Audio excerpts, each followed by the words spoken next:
A Columbia woman is out of jail today after Boone County court marshals arrested her for possession of child pornography. Good evening, I'm Liz Reed. We're learning more tonight about a stabbing in Sturgeon that sent one man to the hospital. KOMU8's John Henry talked to the Sturgeon police today.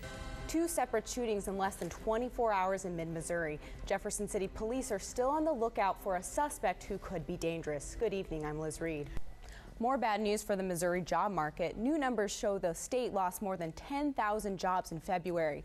The most significant losses came from the leisure and hospitality and manufacturing sectors. State officials attribute the declines in part to February's severe weather. To describe or to evaluate, the words seem fairly similar in meaning. But as KOMU8's Jonathan Ketz tells us, Jefferson City students who are about to take the state map test are learning there's a big difference. Boone County Sheriff deputies are still on the lookout for two suspects involved in an armed robbery.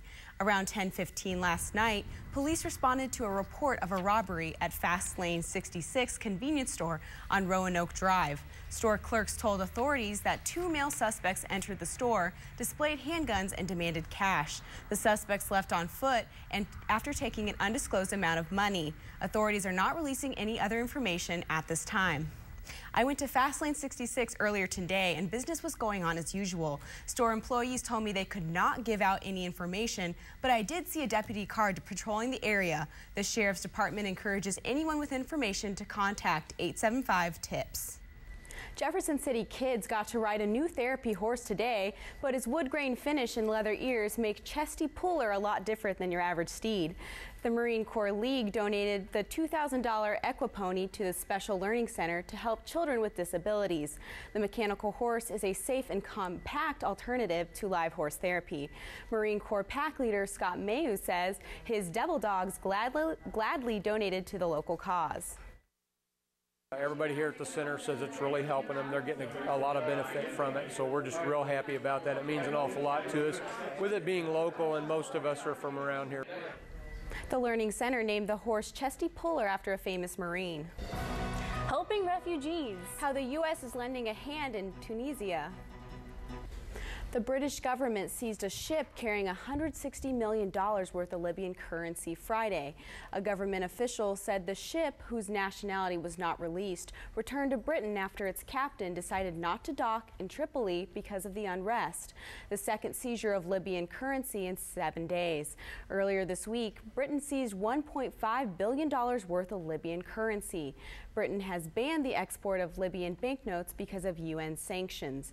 Britain is headquarters for an international printer that prints currencies for 150 countries. Clashes continue between anti- and pro-government groups in Libya, while the Arab League held an emergency meeting today to discuss the situation in Libya.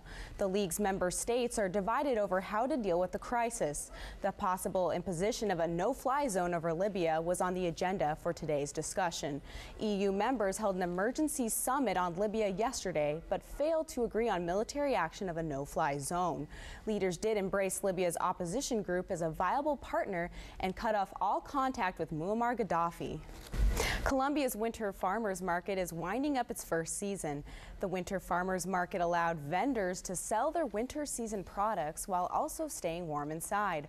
One vendor said that every Saturday they have seen a steady flow of customers. Today, market goers could find free-range eggs, fresh pasta, and a variety of vegetables. Rhonda Borgmeyer says she is able to continue selling now because of this indoor market. We have a greenhouse, so most of it is grown in there right now, with it being cold, but otherwise we do everything outside. Now, next Saturday, March 19th, is the last day for the indoor market at Rockbridge Christian Church before it moves to its spring and fall location at the Ark. March 26th kicks off the market's 31st season.